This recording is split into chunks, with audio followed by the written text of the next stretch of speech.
नमस्कार दोस्तों, स्वागत है आपके अपने YouTube channel technical success planner में। आ चुके हैं दोस्तों एक और जॉब नोटिफिकेशन को लेकर, जो कि निकल के आई है पटना मेट्रो की तरफ से। पटना मेट्रो में खुला नौकरियों का पिटारा। तो देख पा रहे होंगे पटना मेट्रो की तरफ से बहुत ही अच्छी खासी वैकेंसी का नोटिफिकेशन जारी कर दिया गया है, जिसकी अंतिम तिथि 24/7/2024 रहने वाली है। तो आइए वीडियो शुरू करने से पहले जो भी बच्चे चैनल पर पहली बार विजिट कर रहे हैं वो चैनल को लाइक और सब्सक्राइब करना ना भूलें। साथ ही साथ इस चैनल को ज़्यादा से ज़्यादा अपने दोस्तों में शेयर करें। तो आइए दोस्तों, वीडियो को ज़्यादा लंबा ना करते हुए चलते हैं इसके ऑफिशियल नोटिफिकेशन की तरफ, जो कि निकाला गया है पटना मेट्रो की तरफ से। तो जैसा कि देख पा रहे होंगे पटना मेट्रो का नोटिफिकेशन डाउनलोड हो चुका है। ये इसका एडवर्टाइजमेंट नंबर है।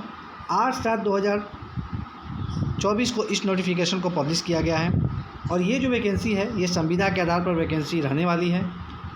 तो जो भी एलिजिबल कैंडिडेट हैं वो इस फॉर्म को फिलअप कर सकते हैं। आइए नीचे हम लोग स्क्रॉल करते हैं, बात करते हैं किस पोस्ट पे क्या एलिजिबिलिटी क्राइटेरिया रखा गया है। तो पहली जो सीट निकाली गई है प्रिंसिपल एडवाइज़र की, इसमें आप bachelor in engineering in any discipline जो कि होना चाहिए वो चीज़ मांगा गया है।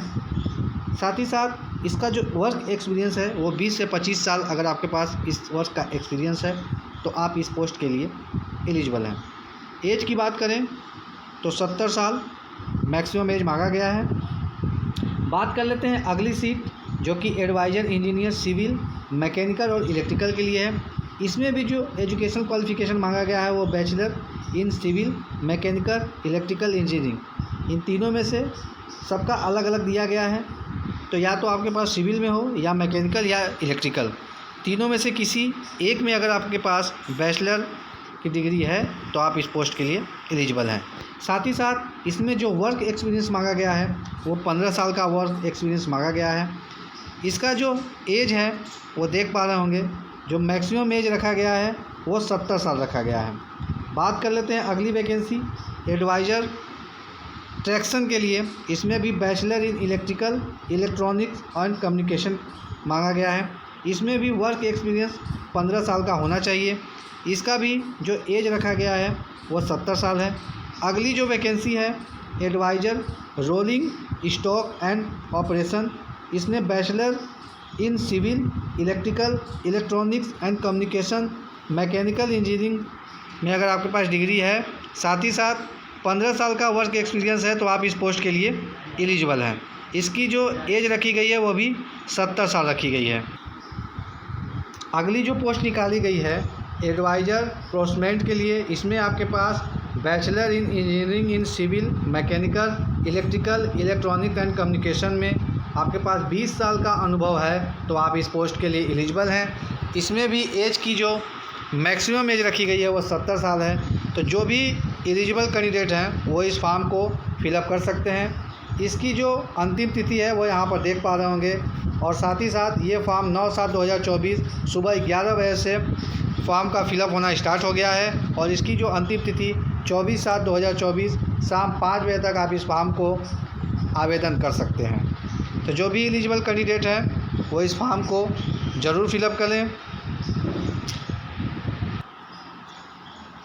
अभ्यर्थी अपने ईमेल का संपर्क नंबर देना अनिवार्य होगा। साथ ही साथ यहाँ पर आपको बताया गया है कि प्राप्त आवेदकों के अवलोकन में अभ्यर्थियों के योग्यता अनुभव एवं पटना मेट्रो रेल परियोजना के लिए उनके उपयुक्तता के आधार पर शॉर्टलिस्ट करने के उपरांत निर्धारित शॉर्टलिस्ट अभ्यर्थियों को ही वॉक इन इंटरव्यू यानी साक्षात्कार के लिए बुलाया जाएगा। पीएमआरसीएल की स्क्रीनिंग कमेटी के द्वारा शॉर्ट लिस्टेड आवेदकों का विवरण साक्षात्कार हेतु स्थान एवं तिथि एवं समय पीएमआरसीएल के नोटिस बोर्ड पर प्रकाशित की जाएगी एवं इसकी सूचना शॉर्ट लिस्टेड अभ्यर्थियों को उनके द्वारा आवेदक के उल्लेखित ईमेल एड्रेस पर भेजा जाएगा। यानी कि जो भी इस वैकेंसी में जो भी बच्चे शॉर्ट लिस्टेड किए जाएंगे उनकी सूचना उनका जो रजिस्टर्ड मेल आईडी है उस पर भेजा जाएगा। साथ ही साथ पीएमआरसीएल की जो नोटिस बोर्ड है उस पर भी इस नोटिस को देखा जा सकता है जो भी शॉर्ट लिस्टेड बच्चे रहेंगे। साक्षात्कार हेतु किसी भी अभ्यर्थी को किसी भी तरह का भत्ता दे नहीं होगा। यानी कि जब आप शॉर्ट लिस्टेड किए जाएंगे, जब आपको वो इंटरव्यू के लिए बुलाया जाएगा तो उसका कोई भी भत्ता नहीं दिया जाएगा। अगला जो पॉइंट है, Patna metro rail corporation limited में संविदा पर नियोजन बार 1 वर्ष के लिए किया जाएगा। यानी पहले जब आप शॉर्ट लिस्टेड किए जाएंगे तो पहले आपको 1 साल के लिए रखा जाएगा। 1 वर्ष के पश्चात कार्यकलाप संतोषजनक होने पर संविदा अवधि का विस्तार PMRCL के द्वारा आवश्यकता अनुसार किया जाएगा। यानी आपको पहले जब आप शॉर्ट लिस्टेड किए जाएंगे तो आपको 1 साल के लिए रखा जाएगा। 1 साल के बाद अगर आपका काम संतोषजनक है तो PMRCL इसको आगे बढ़ा सकती है। अगली जो पॉइंट है, अभ्यर्थियों के योग्यता, अनुभव एवं पटना मेट्रो रेल कॉरपोरेशन हेतु उपयुक्तता के अवलोकन के उल्लेखित मानदेय के अनुसार वृद्धि भी की जा सकती है, जिसके संबंध में PMRCL का निर्णय अंतिम होगा। अगली जो पॉइंट है, उपयुक्त प्रधान सलाहकार के कार्य दिवसों पर निर्धारण Patna metro rail corporation limited द्वारा कार्य के आवश्यकता अनुसार किया जाएगा। उपयुक्त के संबंध में सभी प्रकार का सर्वाधिकार प्रबंधक निदेशक Patna metro rail corporation limited के अधीन होगा। अगली पॉइंट, संविदा पर नियोजन हेतु अभ्यर्थियों की आयु आवेदन प्राप्त करने के लिए निर्धारित अंतिम तिथि को 70 वर्ष से अधिक नहीं होना चाहिए। और अंतिम लास्ट पॉइंट, संविदा पर नियोजन के उपरांत अभ्यर्थियों द्वारा सेवा छोड़ने जाने की परिस्थिति में अभ्यर्थियों को 1 माह का नोटिस अवधि देना अनिवार्य होगा। इसी भांति किसी भी प्रधान सलाहकार की संविदा 1 माह की नोटिस देकर समाप्त करने का अधिकार Patna metro rail corporation limited को सूचित होगा। अगर आपको पटना मेट्रो से, जैसे कि अगर आप सेवा से छोड़ना चाहते हैं तो आपको पटना मेट्रो को 1 माह पूर्व सूचित करना पड़ेगा।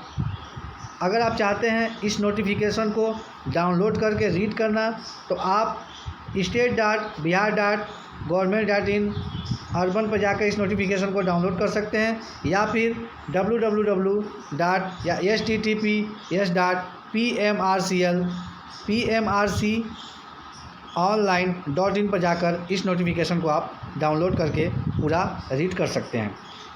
वीडियो पूरा देखने के लिए बहुत बहुत धन्यवाद। मिलते हैं एक नई वीडियो में एक नए नोटिफिकेशन के साथ। तब तक जय हिंद।